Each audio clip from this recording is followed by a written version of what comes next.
الحمد لله الحمد لله نحمده ونستعينه ونستغفره ونعوذ بالله من شرور أنفسنا ومن سيئات أعمالنا من يهد الله فلا مضل له ومن يضلل فلا هادي له نشهد أن لا إله إلا الله وحده لا شريك له ونشهد أن سيدنا محمدا عبده ورسوله اللهم صل وسلم على سيدنا محمد وعلى آله وصحبه أجمعين أما بعد فيا عباد الله اتقوا الله واطيعوا إن الله مع الذين اتقوا والذين هم محسنون قال الله تبارك وتعالى في محكم كتابه الكريم أعوذ بالله من الشيطان الرجيم بسم الله الرحمن الرحيم وإن خفتم شقاق بينهما فابعثوا حكما من أهله وحكما من أهلها يريد إصلاحا يوفق الله بينهما إن الله كان عليما خبيرا صدق الله العظيم. Muhterem ve alicima. Aile cemiyetin özelliğidir. Aile her şeyin basıdır. Bir milletin, bir halkın, bir cemiyetin, devletin temel taşıdır Kur'an'da. Ve Kur'an'da bizim için huzur kaynağıdır. Çünkü Allah-u Teala Kur'an-ı Kerim'de bizlerge açıkça buyurdu ki men apayını ve apayını meni tanısınlar deb yarattım ve birbirlerinde huzurunu, tinçlıkını tapsınlar deb yarattım. Yani dünya bir imtihandır. Dışarıda ne olursa olsun, hangi problem olursa olsun, eve geldiğiniz vakit, apayınıza baktığınız vakit, o huzurunu, o tinçlıkını, o kıvançını birbirinize tapmak gereksiniz. Bu yanında Kur'an'da her türlü bereketin başıdır. Anlatılar bir tane yaşadım. Ne Kur'an'dası var, ne malı mülkü var, bir şey yok. Endi yaşamdan bezgen, kele bir alim evli adamın yanına, deyip ki, bana bir yol göstersin, yapmayın. Bu alim de o ayda, var evlen deyip. Yani ne saçmalaysınız, hocam deyip. Ben o zaman bakıp olamayım. Ben şimdi birisini başıma alsam, ona nasıl bakacağım deyip. O da deyip ki, Allah'a şansan, var evlen. O vakitlerde kolay, şimdiki gibi araba, ev kimse kıdırmayın. Ama balını evlendirelim. Vakit geçe, o bala o alimin yanına gelir. Dedi ki, hocam deyip, ağız aydın buyuktur deyip. Ayfanı yaptım deyip, şu anda benim karavanım var, biznesim var deyip. Bala çağalarım var deyip. Her şey Allah'a şükür yaxşı da deyip. Ama ben deyip, mantık şekilde açıklap olamayın. Nasıl oldu bu iş? Nasıl oldu deyip sizge sormak edin deyip. O alim dayıda açıklayın deyip. Eski vakitlerde deyip, sen sofrada oturğanı vakit, bir rızkınla oturaydın deyip. Hayırlı bir apay aldın, iki rızık oldu deyip. Bala çağlarınız oldu, 3-4 tane rızık oldu deyip. Onun için her tarafı bereketlendi deyip. Ama biliniz ki şeytan degen şey, en istegenen şey nedir ki? Şu huzurumuzni, şu bereketimizni, şu Kur'an'ımızını, ailesimizni yok etmek. Çünkü hadiste geçkene göre, şeytan alıp da bir suyun üstünde oturğanı vakit, o makamında bütün şeytan korkularını insanlara yollar. Ve onlar gelir yapkanlı işlerini ona anlatmaya. Gelgenleri vakit, birisi de ben bunu yaptım, kulağa atmayın. Bunu yaptım, asıl da dinlemeyin. Bir tanesi gelir deyip ki, ben apay arasını bozdum deyip. O deyip, en yaxşı işini sen yaptın deyip ayta ve bazı rivayetlerge göre alıp da onu o yerine oturtar. Onun için muhterem ve aziz cemaat, biz Müslümanlar olup da şeytanları kuvandırmayacak. Kur'an tanımını bozmayacak. Nikah kıydık, nikah nedir ki? 3 tane sağlam bir iptir, o görünmeyin. Ama sizni bir apayınızını baylayın. Ne vakitsiz? Pek kolay olur şimdi. Pek akıllı soylar çıktı, ya şekil talak ne baytalar, kurtular. Bir kere talak aytın mı, bir tane var, yırtılar. Onu yapıştırmanın çaresi yok. Ama 2 tane kaldı daha kayıtmana çare var, o apayını kaytarmana çare var. 2. kere aytınız, ikincisi geldi. 3. kere aytınız, eğer birincisi de ikincisine kaytarmana çaresi var ise, 3.sünde endi yok. O kadar kıyın ondan sonra onu kaytarmana. Çünkü endi sizni bağlayan bir şey yok. Ama Müslüman bunu yapmaması gerek.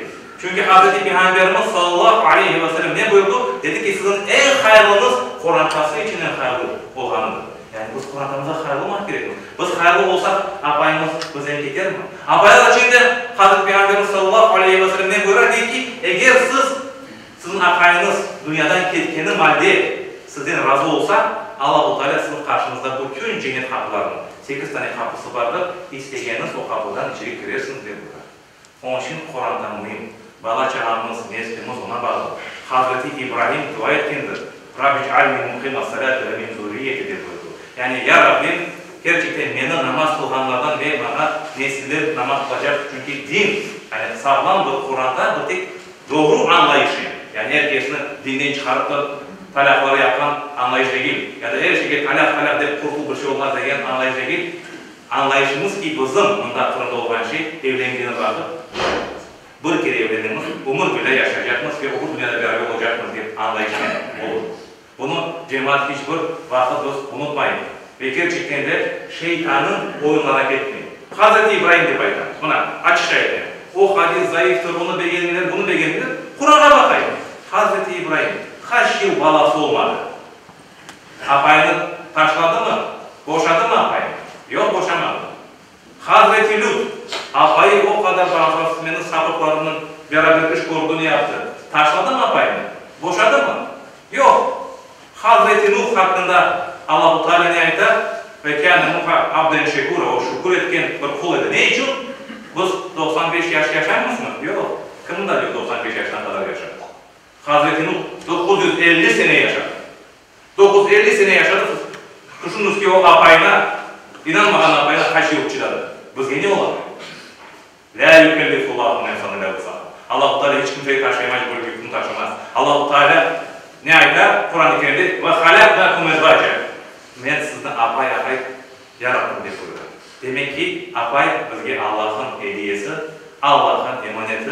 Bala çağımızda gerçekten en güzel bir şekilde yetişmesi için biz bunu yapmak gerekmiş ve bu hem bizge, hem milletimizge, hem cemiyetimizge, hem vatanımıza gerek ama en başta bizge gerek. Çünkü Kur'an'da dediğin şey bir insanın dünyadaki ya cenneti ya da cehennemidir. Onun için büyüklerimiz, kaplarımız ne aytan? Degen ki, ket desen de ketmegen bırak. Helal süt içmegen avrat. Su deyip yalvarsan da getirmegen evlat, ne yapacağım oğlumla? Kırarlar, çıkarlar. Ama ket demesen de ketken bırak. Helal süt içken avrat. Su demesen de su getirgen evlat, ne yapacağım böyle toyumla? Kır oyna, çık oyna. Allah-u Teala cümlemizge gerçekten böyle Kur'an'lar nasip eylesin inşallah. Allah-u Teala bizge hayırlı nesiller, hayırlı evlatlar nasip eylesin inşallah. Bizlerge ana babalarımıza hakkının evlatlık etmeye nasip eylesin inşallah. Bütün geçmişlerimizde dualardan anayıp, onlara da bu şekilde selamlarımızı yollayıp, Allah-u Teala kılacağımız amalları kabul edesin, hakkımızı helal etmesin. Ela in ahsanal kelam ve lebleha nizam, kelamullahil melikil azizil allam. Kema kâle Allahu tebâreke ve teâlâ fil kelam ve izâ kuril Kur'anu fastemi'û leh ve ansitu la'allakum turhamun. Euzu billahi mineşşeytanirracim. Bismillahirrahmanirrahim. İnne dîne indallâhil islam.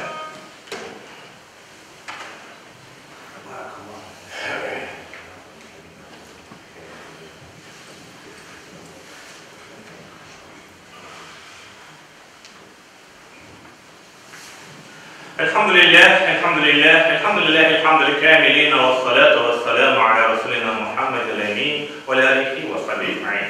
Hazim ile nebiyyihi ve tekrim ile sahihi. Fekal azze ve celle min qailin muhbira ve amira. İnna Allaha ve melaiketehu yusallun ala nebi. Ya eyyühellezine amanu sallu aleyhi ve sellimu teslima.